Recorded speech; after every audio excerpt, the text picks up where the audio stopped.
Welcome to cube TV. నేను anchor హిమ. దగ్గుపాటి రానా ఇంట్లో విషాదం నెలకొంది. తనకు ఎంతో ఇష్టమైన అమ్మమ్మ కాలం చేసింది. దాంతో తట్టుకోలేక హుటాహుటిన ఏపీలోని తణుకుకు వెళ్ళిపోయాడు కుటుంబంతో సహా. అక్కడ అమ్మమ్మ మృతదేహాన్ని చూసి చాలా ఎమోషనల్ అయిపోయాడు.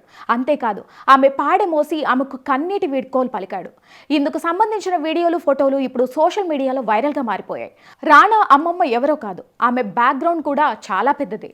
ఏపీలోని పశ్చిమ గోదావరి జిల్లా తణుకుకు చెందిన యలమర్తి నారాయణ చౌదరి అంటే తెలియని వారే ఉండరు. అప్పట్లోనే దిగ్గజ వ్యాపారవేత్తగా పేరు సంపాదించుకున్నాడు దగ్గుపాటి రామానాయుడు. ఎంత బలమైన సంపన్నుడో ఈ నారాయణ చౌదరి కూడా ఆర్థికంగా అంతే సంపన్నుడు. ఈ నారాయణ చౌదరి భార్యనే రాజేశ్వరీదేవి. వీరి కుమార్తెను దగ్గుపాటి సురేష్ బాబుకు ఇచ్చారు. అంటే రాణా తల్లి ఈ రాజేశ్వరీదేవి కుమార్తె. రాణాకు రాజేశ్వరీదేవి స్వయాన అమ్మమ్మ అవుతుంది. రాజేశ్వరీదేవి కుమారుడు దివంగత వైటీ రాజా తణుకు ఎమ్మెల్యేగా పనిచేశాడు. ఆయన ఏపీ రాజకీయాల్లో చక్రం తిప్పిన నేతగా గుర్తింపు తెచ్చుకున్నాడు. అతను రాణాకు స్వయంగా మేనమామ అవుతాడు. రాజేశ్వరీదేవి కొంతకాలంగా అనారోగ్యంతో బాధపడుతోంది. మంగళవారం మృతి చెందడంతో ఆమె అంత్యక్రియలు బుధవారం నిర్వహించారు. ఈ అంత్యక్రియల్లో దగ్గుపాటి కుటుంబం పాల్గొంది.